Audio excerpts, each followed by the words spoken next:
Hello, fellow editors. Today, we're tackling a fundamental skill in video editing, how to trim or cut a video in DaVinci Resolve.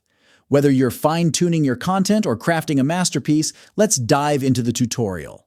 First things first, let's import our video into DaVinci Resolve. Ensure you're on the Edit layout. Drag your video onto the timeline. Now, we're ready to make some precise cuts.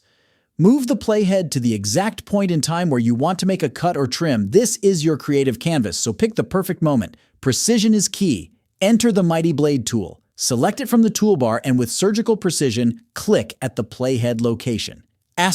Click asterisk. Your video is now sliced at that precise moment. Now, the magic begins. Move or delete the parts you want. This is your chance to shape your narrative. Feel free to cut your video clip multiple times. The canvas is yours to command. And there you have it. A perfectly trimmed or cut video in DaVinci Resolve. Your creation is taking shape. Play it back, make any final adjustments, and revel in the art of editing. That wraps up our tutorial on trimming and cutting videos in DaVinci Resolve.